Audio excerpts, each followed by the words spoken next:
जय हिंद, जोहार झरका। मैं शमशाद आलम। आज जिस मुद्दे पे बात करने वाले हैं वो मुद्दा है जयराम महतो की दादी के बारे में। आज कुछ विस्तार रूप से बात करेंगे क्योंकि जयराम महतो की दादी एक हिम्मत का प्रतीक मानी जाती है और एक ढाढ़स और एक साहस का प्रतीक मानी जाती है। हमें लगता है कि विधायक जयराम महतो को जब हिम्मत की जरूरत पड़ती होगी तो हमें लगता है कि वो अपने घर जाते होंगे और घर जाने के बाद अपनी दादी का चेहरा को देखते होंगे और अपनी दादी का स्ट्रगल की कहानी को आने की फिर से अपने जहन में दोहराते होंगे। तो शायद यही हिम्मत जो है कि जयराम महतो को टाइगर जयराम महतो बनाता है। आज इसी के बारे में बात करेंगे और विस्तार रूप से बात करेंगे। आखिर टाइगर जयराम महतो की दादी क्या चाहती है जयराम महतो से, और आखिर जयराम महतो क्यों नहीं चाहता है कि अपनी दादी की वो जो ख्वाहिश है उस ख्वाहिश को पूरा करे।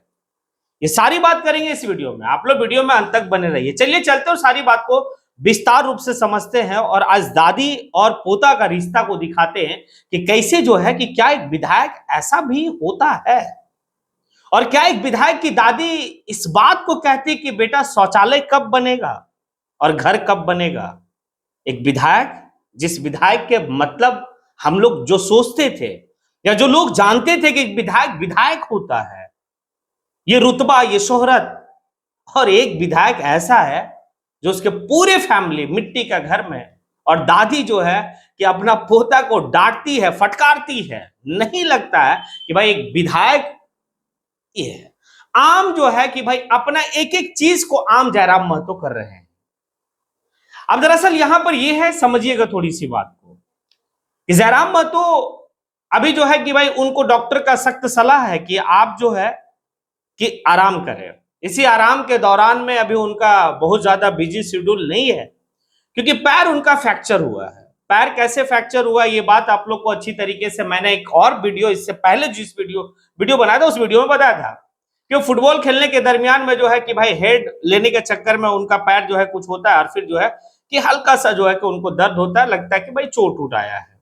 अब लेकिन वो सुनते कहां किसी के। लेकिन भाई वो सरफ्यू हॉस्पिटल गया, एक हॉस्पिटल गया। हॉस्पिटल में जाने के बाद जो है कि डॉक्टर जब चेकअप करता है, डॉक्टर कहता है भाई आपका तो क्रेक है, आपको जो है कि प्लास्टर करना होगा। बकायदे वो प्लास्टर की और फिर डॉक्टरों का सख्त निर्देश है कि आप 15 दिन जो है रेस्ट करें, सही सही हो जाएगा। अब ये मौका है।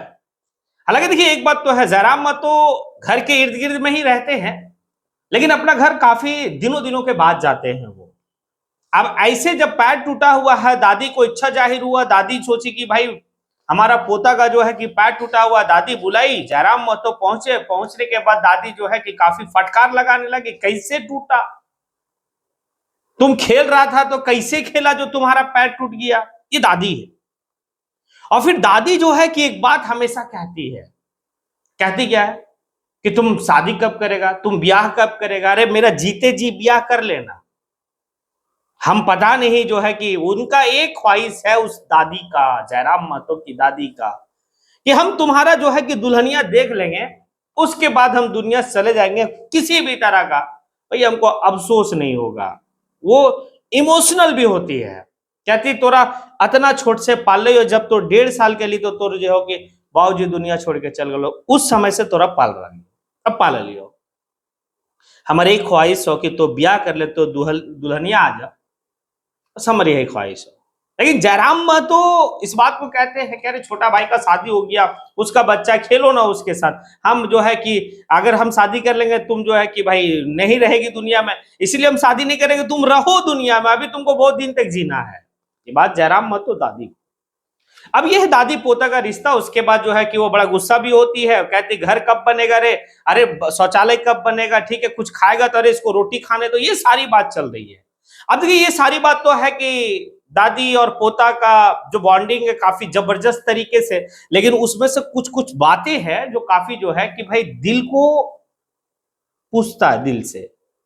और दिल को एक बात समझ में आया कि एक बात है कि एक विधायक, और एक ऐसा विधायक जो पूरे झारखंड ही नहीं बल्कि पूरे हिंदुस्तान में जयराम महतो को युवा काफी जो है कि बेहतर और शिद्दत से चाहते हैं, उस विधायक का घर ऐसा जो मिट्टी का है। दादी भाई एक कमरा के लिए तरस रही है, दादी शौचालय के लिए तरस रही है, लेकिन पोता नहीं कर पा रहा। पता क्यों नहीं कर पा रहा? क्योंकि पोता पहले ही जनता से कमिटमेंट कर लिया है ना कि मेरे तनख्वाह का 75% जो है कि हम अपने विधानसभा के उन गरीब लोगों में जो है कि भाई इसको तकसीम कर देंगे, इसको बांट देंगे। ये बात है। दूसरा बात है कि उस दादी को देखने के बाद, क्योंकि देखिए एक बात तो है, जयराम महतो की दादी के पास काफी भीड़ लगा हुआ रहता है सोशल मीडिया के लोगों का, वहां पर जाके दादी से पूछना, दादी का बात वायरल होना। भाई दादी का जिस तरीके से मुखर होके बात रख बोलती है अपना, जिस तरीके से जिस मजबूती के साथ अपनी बात को कहती है, वो इस उम्र में जब वो 100 साल की है, भाई ये तो तारीफ वाली बात है। और यही जो है कि जयराम महतो भाई यहीं से सीखा। एक बात है कैसे सीखा, इस बात को देख लीजिए। क्योंकि दादी जो है ना, वो दादी सिर्फ दादी नहीं है, वो दादी जो है एक आयरन लेडी हम इसको कह सकते हैं। इस दादी को जो है कि एक साहस का दादी कह सकते हैं। इस दादी को जो है कि एक हिम्मत का प्रतीक का और स्ट्रगल का प्रतीक का दादी कह सकते हैं। क्योंकि इस दादी का जीवन में कितना स्ट्रगल, कितना हिम्मत, कितना साहस रहा होगा, इस बात से पहले आप आंकलन लगाइए कि जयराम महतो जब छोटा थे, महज 1.5-2 साल का, उस समय उनके पिताजी का देहांत, इनके पिताजी के देहांत होने से पहले इनके दादाजी का देहांत। चाचा नबीना यानी कि सूरदास जिसको कह सकते हैं, वो आंख से उनको नहीं दिखता बचपन से ही। दादी और मां ये दोनों मिलकर जयराम महतो के चाचा, जयराम महतो का भाई और ये लोग का भरण पोषण कैसे की होगी और कैसे हिम्मत देके अपने आप को संभाली होगी। फिर जयराम महतो को जयराम महतो बनाई, जयराम महतो को पढ़ाई, जयराम महतो को जो है कि हर वो चीज जो है कि दी। तो ये हिम्मत है। और ये जयराम महतो का जो स्ट्रगल है ना, वो कहीं ना कहीं अपनी दादी से जो है कि भाई सीख है। और हमें लगता है कि जयराम महतो को जब जब जो है कि हताशा और हताश होता होगा, तो दादी की एक थोड़ी सी स्टोरी और अपनी माँ का थोड़ा सा जो है कि बात को अपने जहन में दौड़ाता होगा, तो भाई फिर से हिम्मत मिलता होगा।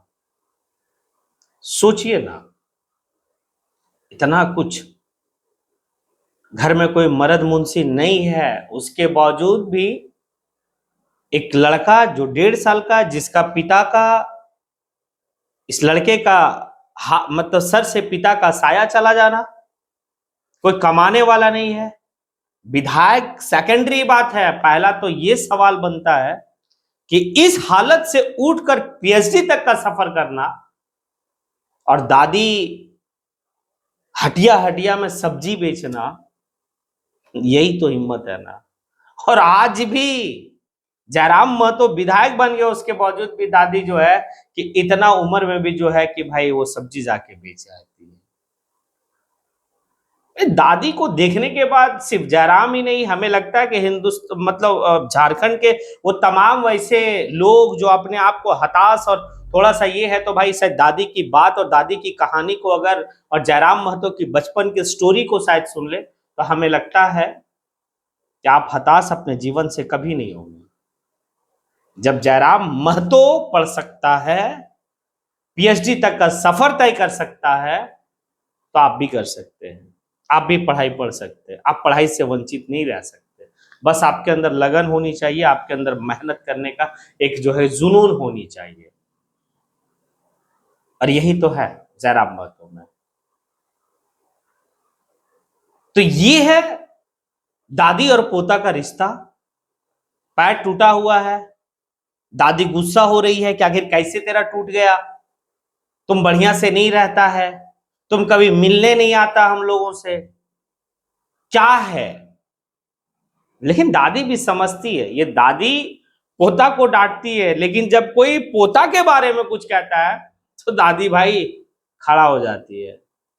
तो अपन लिए काम कर रहा लो, जनता के बीच में काम कर रहा लो, कुछ कहे के हो कि, ये वाली बात है। और ये काफी जो है कि बताता है कि दादी किस साहस से और किस लेवल से है और क्या है दादी। अब आप लोगों से सवाल है कि जिस दादी की कहानी और जिस पोते की कहानी मैं आप लोगों के साथ शेयर किया। अब इस कहानी में आपको क्या लगता है? क्या वाकई में जयराम महतो अपनी दादी को अपना हिम्मत का प्रतीक और स्ट्रगल का प्रतीक मानता है? और क्या पूरे झारखंड के लोगों को उस दादी को स्ट्रगल का प्रतीक मानना चाहिए? अगर आप लोगों को लगता है कि हाँ, तो फिर आप कमेंट बॉक्स में आके कमेंट जरूर करें। इसी के साथ मैं अपनी बात को यहीं पे समेटता हूं। जय हिंद।